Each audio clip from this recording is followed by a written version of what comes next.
예, 그 이스라엘을 이제 멸망시킨 바벨론에 대해서 잠깐 말씀을 나누려고 합니다.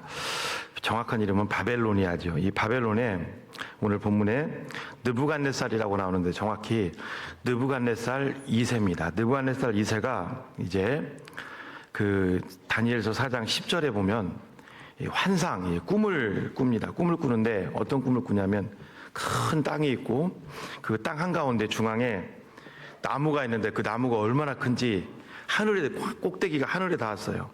그리고 가지가 잎사귀가 무성하고 거기에 많은 이제 열매들이 있고 새들이 뛰놀고 또 동물들이 거기에서 또 쉼을 얻는 거죠. 근데 또 다시 이제 다른 또 환상이 보이는데 그 나무가 갑자기 이제 배임을 당하는 거예요. 배임을 당하고 겨우 이제 그루터기만 딱 남게 되는 거고, 나무가 이제 배임을 당했다는 것은 이제 열매들이 다 사라진 거죠. 열매가 이제 없으면서 동물들이 새들이 다 떠나는 것을 보게 됩니다. 이 꿈을 꾸고 나서 느부갓네살 2세가 이제 그 바벨론의 그 술사들을 데려다가 그것을 해석하려고 했지만 못하죠.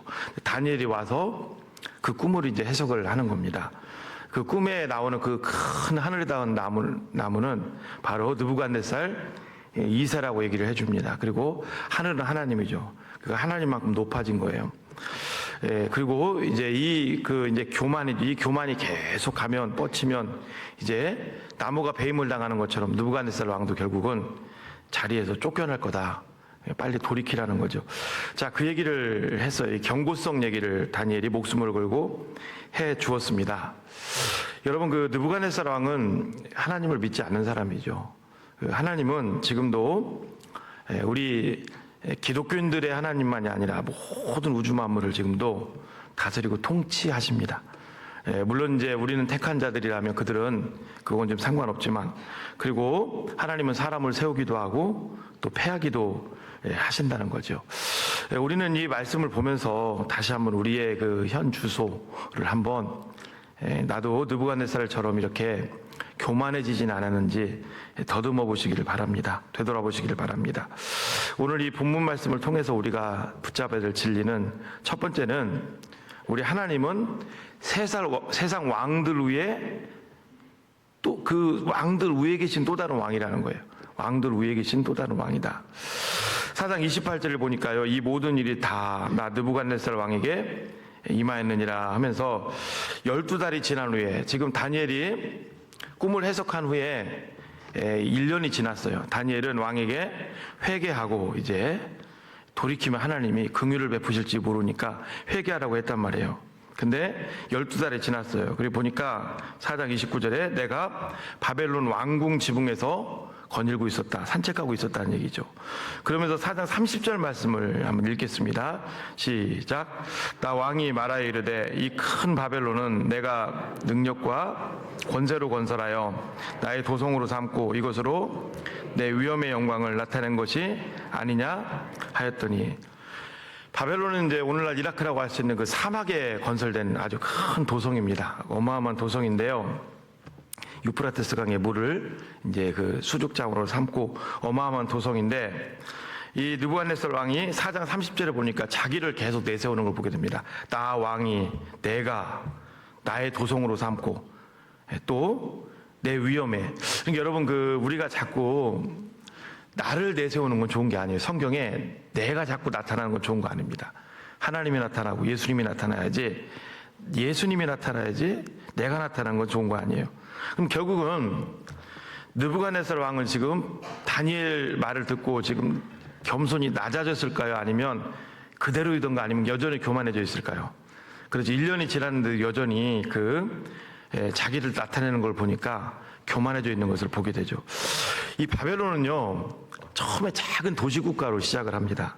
그러면서 점점 커져서 나중에 제국이 되는데, 하나님이 바벨론을 들어 쓰시는 이유가 있어요. 이스라엘 민족들이 죄를 범하니까 몽둥이로 하나님이 바벨론을 들어 쓰시는 거예요.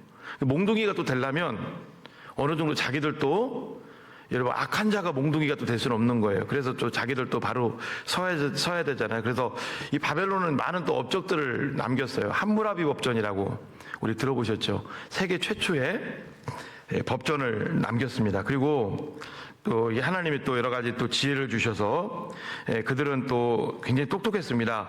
별을 관측해서 달력도 만들었고요. 수학과 또 의학도 그 옛날에 발전을 시켰던 나라입니다. 그리고 우리나라의 원시 생활할 때 그 나라는 벌써 그 진흙 있잖아요. 진흙을 얇게 이렇게 점토로 만들어가지고 거기다 뾰족하게 이게 그 뾰족 뭐라고 해요? 이게 뾰족 글자라고 뾰족한 그 송곳 같은 거 만들어 글자를 벌써 거기 새겼어요. 그 옛날에. 우리나라가 여러분 그 금속 활자 막 이런 게 나왔던 게 세종대왕 이때잖아요. 그럼 벌써 이때는 그 기원 전이잖아요. 그러니까 엄청나게 문명이 발달한 거죠. 하나님이 문명을 발달하게 했죠. 근데 사람이 높아질수록 우리가 더 겸손해야 됩니다. 아마 우리 성도님들도 내가 예전에 미약했는데 하나님이 여러분들에게 복을 주셨다면 더 우리 자신을 좀 돌아보시는 우리가 돼야 될 줄로 믿습니다. 4장 29절에 보니까 이제 이 바벨론 왕이 느부갓네살 2세가 왕궁을 거닐고 있는데 4장 20절 한번 띄워주실래요? 우리 같이 한번 읽어봅니다. 시작.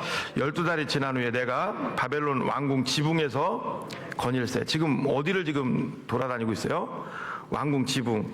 우리나라는 여러분 지붕이 이렇게 딱 그 뭐죠? 기와집 이런 식으로 돼 있잖아요. 그렇죠? 근데 이 그 중동 이런 데는 눈 같은 게 안 오잖아요. 그러니까 지붕이 평평한 옥상처럼 그런 슬라브 그런 형태입니다. 그러니까 그 이제 지붕을 지금 이게 돌아다니고 있는데 여기서 좀 우리가 좀 보셔야 되는 게 구약 성경에 지붕이라는 단어가 구약 성경에 제가 찾아보니까 구약 성경에만 21번 나오더라고요. 근데 이 지붕이라는 단어는요 히브리어로 가그입니다. 가글이 날 때 가그. 이게 지붕이라는 단어예요. 가그. 그 제가 한번 지붕이라는 단어가 어디에서 나오는지 하나만 좀 보여드릴게요. 예레미야 32장 29절인데 제가 읽어드릴게요. 이 성을 치는 갈대아인이 와서, 이건 바벨론 사람이에요. 갈대아인이 와서 이 성읍에 불을 놓아 성과 집 곧 그 지붕에서 바알에게 분향하며 다른 신들에게 전제를 드려 나를 경노하게 한 집들을 사르리니, 그 지붕에서 우상 숭배했다는 것은 이런 슬레이트 집에서는 안 되는 거예요. 평평한 지붕이죠. 그러니까 이스라엘 민족들이 하나님을 떠나서 우상 숭배할 때 하나님이 갈대아 사람들, 바벨론 사람들을 통해서 그들을 심판하셨다는 거예요. 여기에 쓰인 단어가 바로 가그입니다. 그런데 오늘 4장 29절은요 왕궁 지붕이라고 했는데 여기는 다 가그로 써야 되는데 가그라는 말이 쓰이지가 않았어요. 지붕인데 어떤 말이 쓰였냐면 여기는 히브리어 알이라는 단어가 쓰였습니다. 알. 이 알이라는 뜻이 무슨 뜻이냐면요. 알이라는 뜻이 꼭대기라는 뜻도 있지만 이 넘치다라는 뜻이 있어요. 또 넘치다. 자, 그러면 왜 이게 쓰였을까 좀 그것도 봐야죠. 그렇죠? 왜 이게 이렇게 특별하게 쓰인 데는 이유가 있단 말이에요. 왜 이게 쓰였을까? 지금 바벨론 왕궁은요. 다른 왕궁하고 달라요. 여러분 이 얘기 들어보셨나요? 바벨론의 큰 업적 중에 세계 7대 불가사의 중에 뭐가 있냐면 공중정원이라는 게 있어요. 공중정원. 아마 젊은 분들 들어보신 분 있을 거예요. 멀리서 보면 어마어마하게 큰 정원이 공중에 딱 떠 있는 것 같은 그 공중정원이 있는데 바벨론 이 느부갓네살 2세는 하나님이 주신 그 복을 가지고 잘못된 곳에 사용합니다. 무슨 얘기냐면 자기 부인이 메대의 공주예요. 메대의 공주 아이티스라고 하는 이 부인을 데리고 왔는데 메대는요 오늘날 이란 지역인데 거기는 수목이 울창하고 새들이 뛰놀고 동물들이 뛰는 곳이에요. 근데 바벨론은 사막에다 만든 인공도시란 말이에요. 그러다 보니까 비교가 될 거 아니에요. 지위는 올라갔는데 왕비가 대바벨로니아 제국의 메대보다는 비교할 수 없죠. 지위는 올라갔는데 덜 서글픈 거예요. 고향을 생각하면은 여기는 뭐 막 웅장한 건축물들도 있고 막 유프라테스 강도 있는데 뭔가 부족한 게 그 나무 산 이런 게 없잖아요. 그러니까 늘 마음이 우울하고 슬픔에 빠졌는데 아마 이 아이티스 왕비가 예뻤던 모양이에요. 괜찮았던 모양. 이 느부갓네살 2세가 이 부인을 끔찍히 사랑했어요. 부인을 위해서라면 정말 내 생명까지 줄 수 있을 정도로 사랑했던 것 같아요. 그래서 바벨론 전역에 그 기술자들에게 이제 방을 내리는 거죠. 바벨론 제국입니다. 메대에 있는 그 어떤 정원보다 어마어마한 이 정원을 그 사막에 만드는 프로젝트를 낸 거예요. 그게 바로 공중정원입니다. 예, 이 공중정원은요, 지금 생각하시면 안 돼요. 지금은 목크레인이 있고, 크레인이 있고, 그렇지만 그 수천 년 그 옛날에 우리나라로 말하면 석기시대, 청동기시대 이때 그 옛날에 이게 말이 안 되는 거죠. 그죠? 마차 끌고 다닐 때. 그때 이 공중정원을 만들었는데 어떻게 만들었냐면 가로가 400m, 딱 정사각형으로 만들었거든요. 세로가 400m, 높이는 100m가 훨씬 넘고, 그걸 30층 높이로 딱 이렇게 계단식으로 만든 거예요.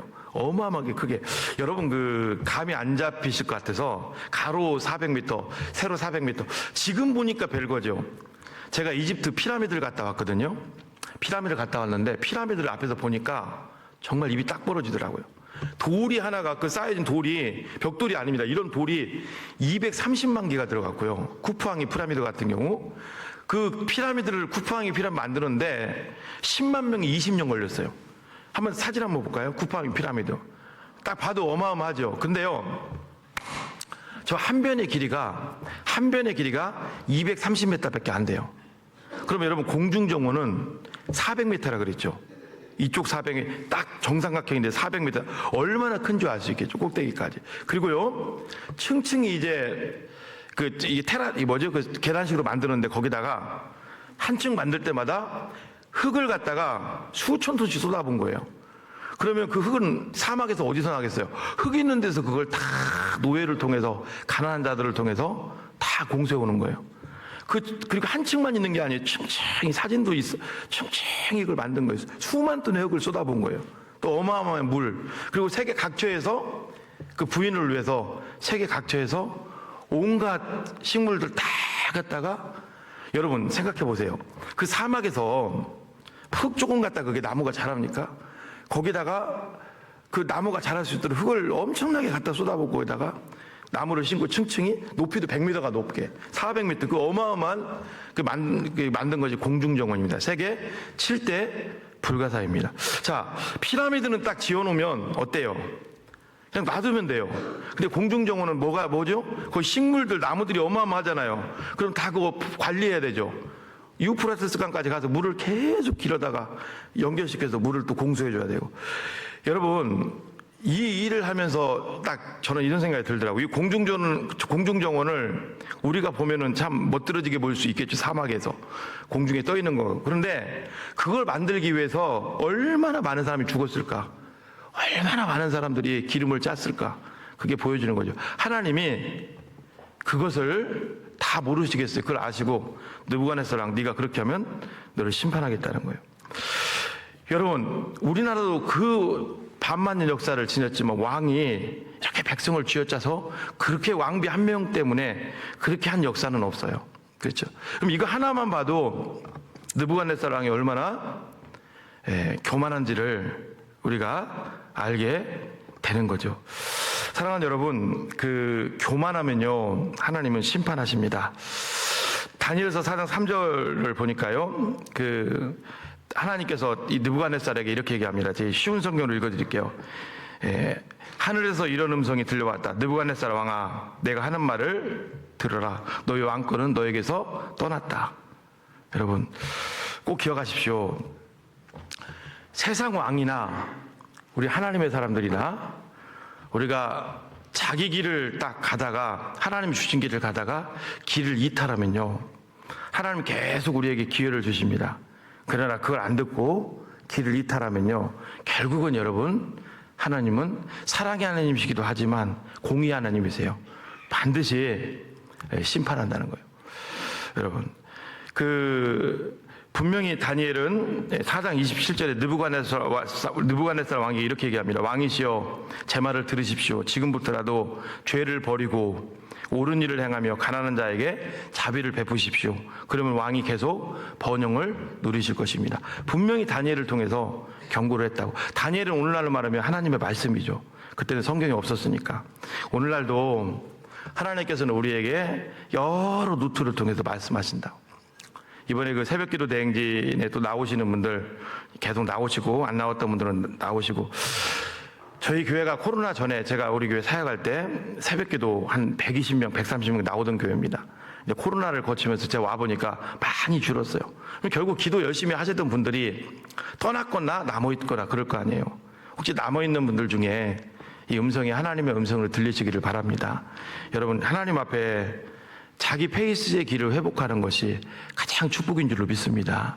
여러분, 느부갓네살 왕이 이렇게 하나님이 주신 축복, 그 작은 도시 국가로 시작해서 어마어마하게 큰 나라를 이루게 하고 많은 것들을 줬단 말이에요. 그런데 왕비 한 명을 만족하게 하는데 그 어마어마한 것을 투자했을 때 하나님은 딱 손을 드시는 거예요. 그러면 이 구약에 또 다른 이방 왕은 없었을까? 느부갓네살 왕 말고 고레스라는 왕이 있습니다. 고레스라는 왕은 물론 예수님 믿고 천국 가는 왕은 아니에요. 근데 그거는 하나님에 대해서 그가 이렇게 얘기합니다. 우리 에스라서 1장 2절 3절 읽어볼까요? 시작.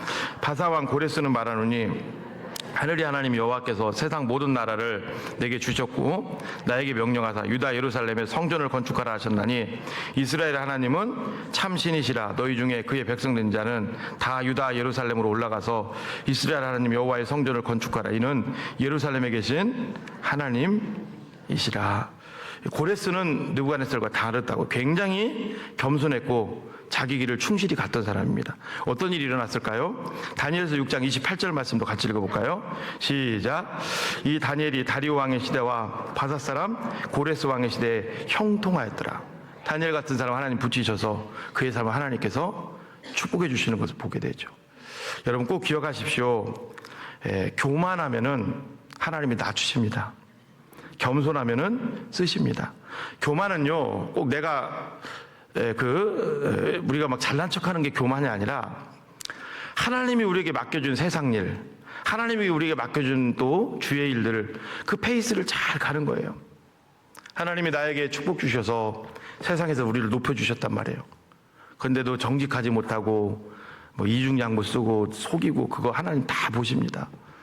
여러분, 결국은 여러분 그 다니엘서 4장 32절의 예언이 느부갓네살 왕이 다니엘의 말 안 들으면 어떤 일이 일어날 거냐? 네가 사회에서 쫓겨나서 4장 32절 한번 띄워주시고요. 7년 동안 들짐승과 함께 살며 소처럼 풀을 먹을 것이다. 7년이라는 것은 완전수죠. 하나님이 정하신 때까지.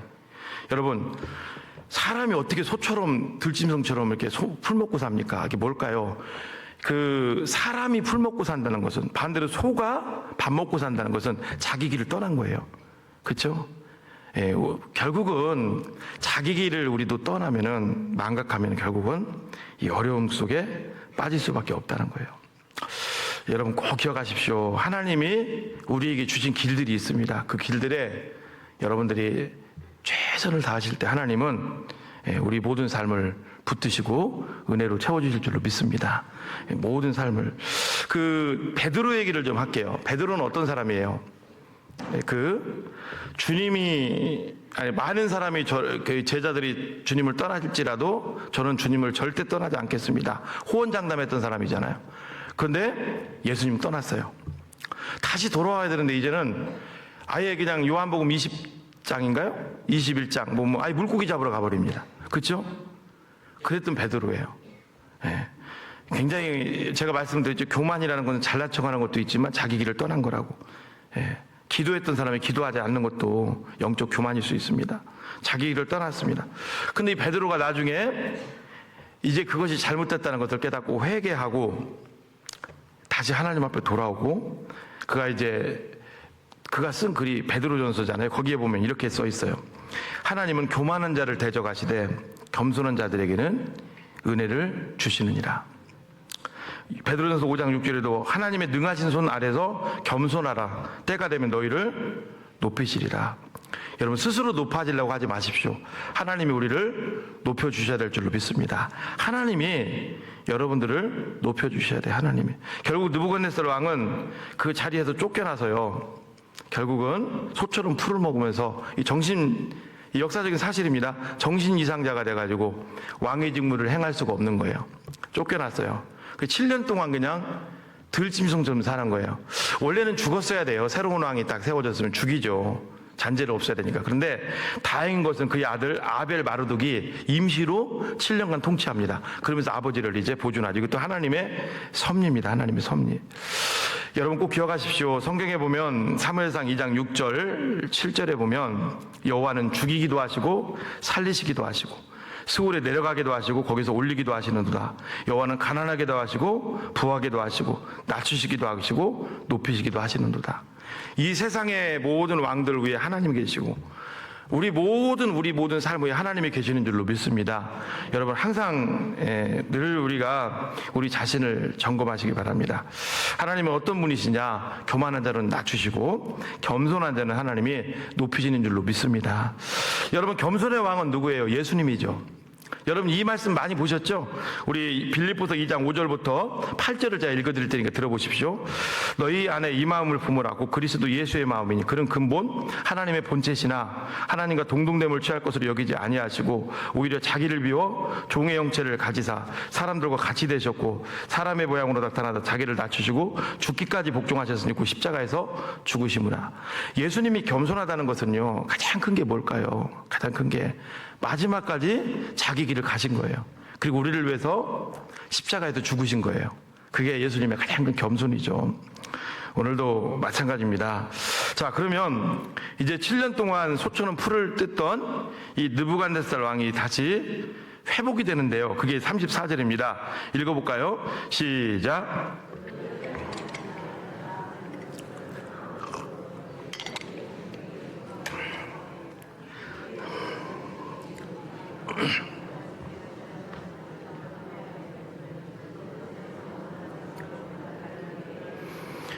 느부갓네살이 좀 말씀 좀 띄워주시고요. 34절 회복될 수 있었던 건 뭐냐요? 하늘을 우러러봤다고.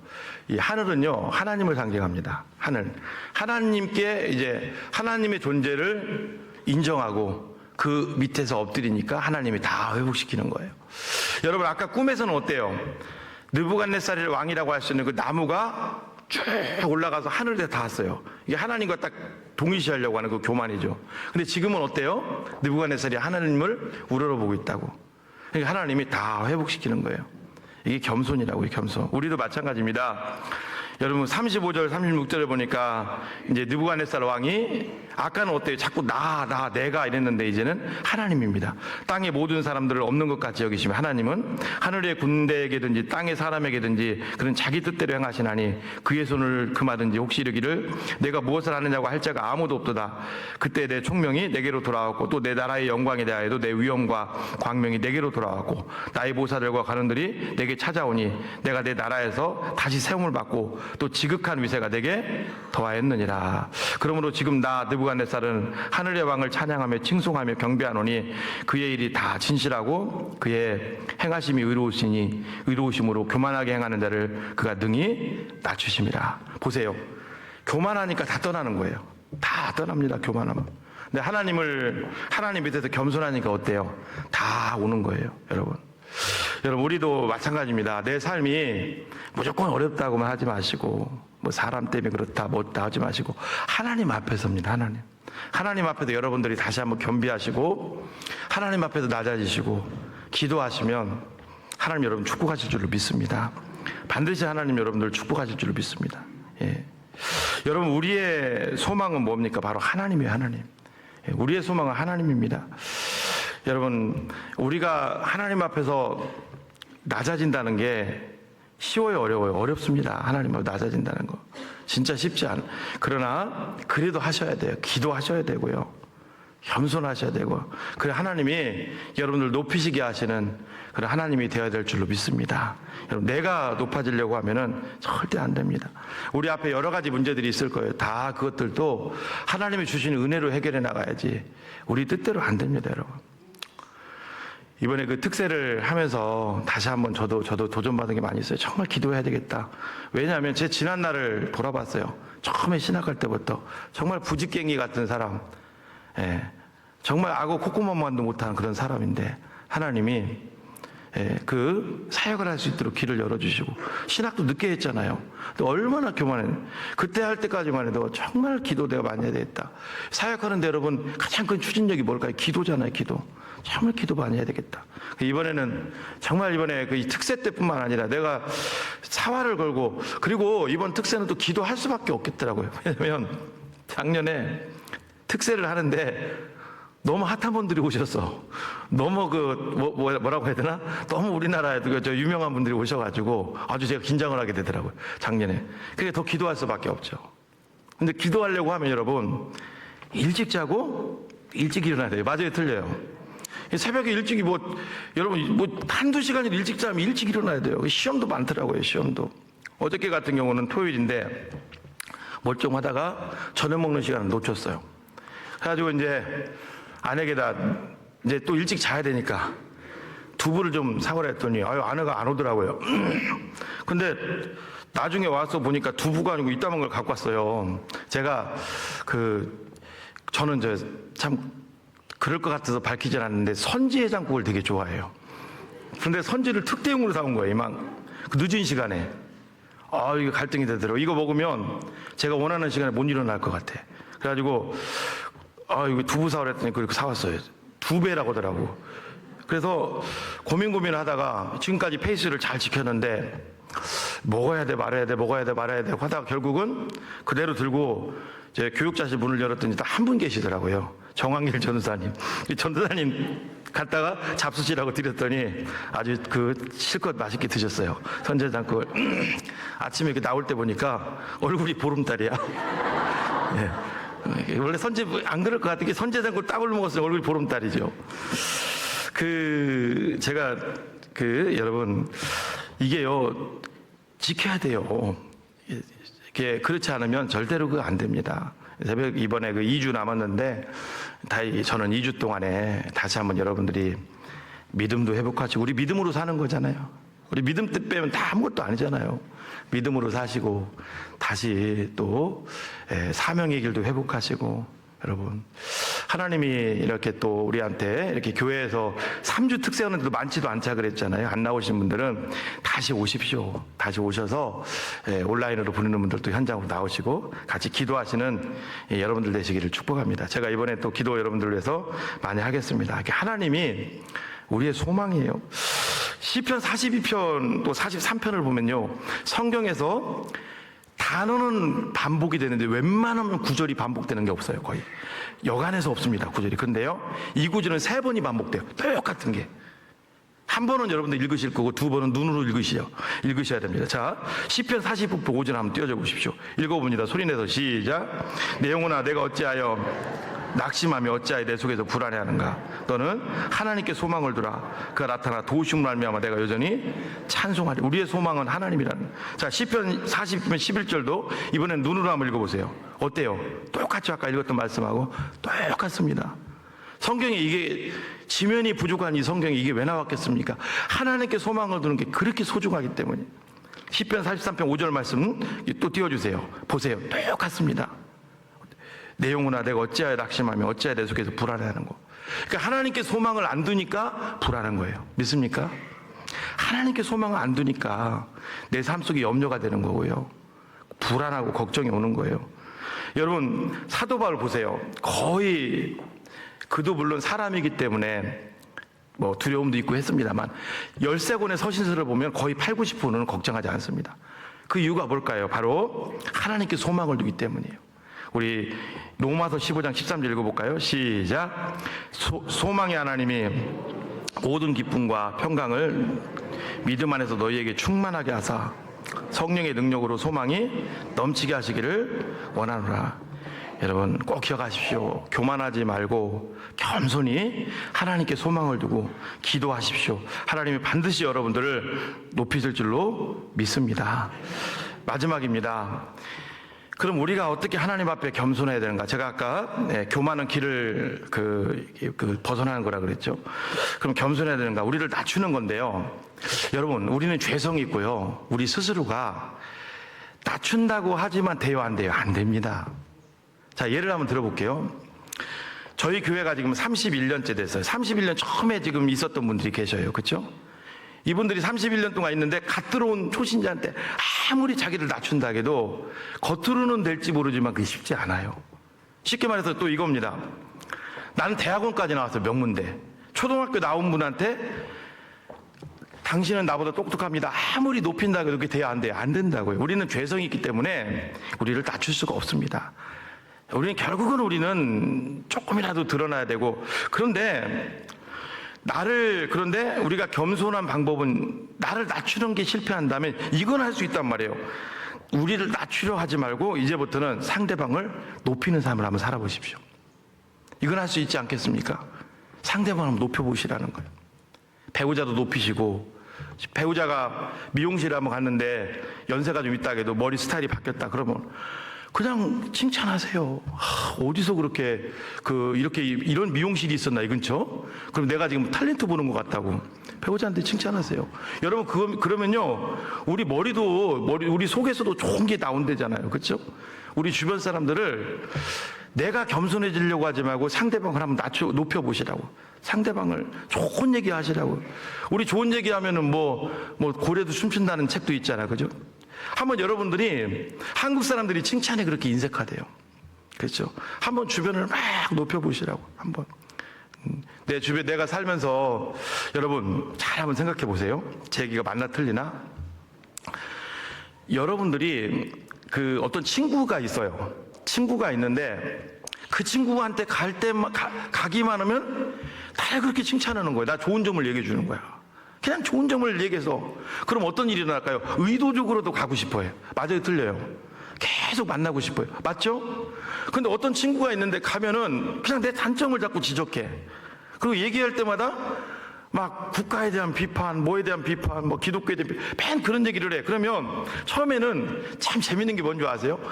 남자들도 마찬가지예요. 그런 얘기 들을 때는 은근히 기분이 좋아. 근데 집에 와서 딱 누워서 딱 천정을 바라보면 잠들기 전에 내가 거기 왜 갔지? 자꾸 그런다고. 내가 왜 거기에 동조했지? 이게 사람이에요. 성령이 계시고 양심이 있기 때문에.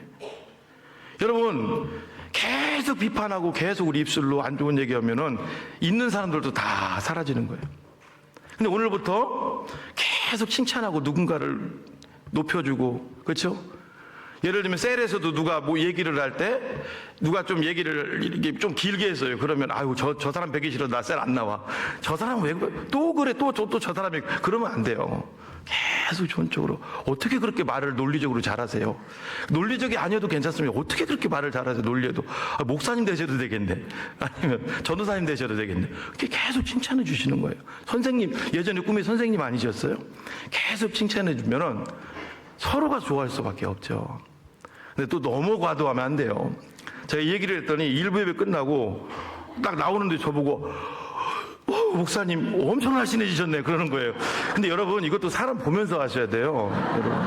얼굴이 쭈꾸미 같이 생겼는데, 생긴 건 쭈꾸미 같이 생겼는데 현빈님 닮으셨네 요즘. 뭐 박부검 닮으셨네. 그러면 그 스트레스 받는 거예요. 이것도 보면서 어느 정도 근사치를 놓고 이렇게 하셔야죠. 좀 살이 좀 빠진 것 같습니다. 그런 걸로 좀 아주 그냥 반쪽 되셨네.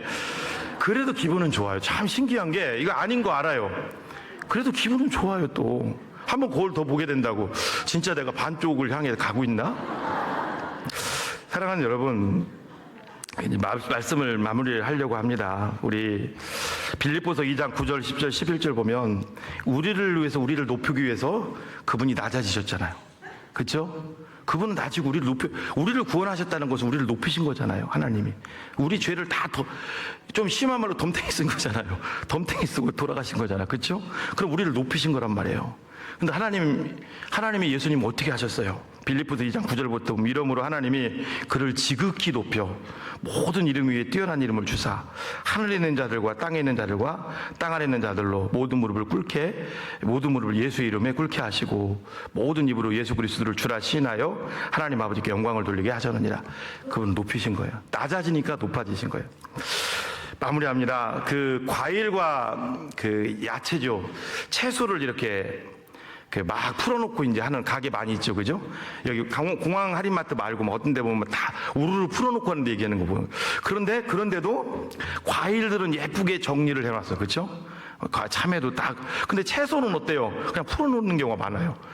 고작 해봤자 채소는 그 망 있잖아요. 그 모기장처럼 생긴 망, 그런 데다가 이제 양파도 담아놓고 이제 그렇게 어떻게 보면 약간 과일은 돋보이고 채소는 들러리 같은 느낌, 그런 느낌을 많이 받잖아요. 그렇죠? 어때요? 제 말이 틀리지 않잖아요. 배추들 막 그냥 널브러져 있고 뭐 과일들은 다 전시해 놓잖아요. 근데 놀라운 사실 하나 말씀드릴게요. 그 고추 있잖아요. 고추가요. 비타민 C가 귤의 9배랍니다.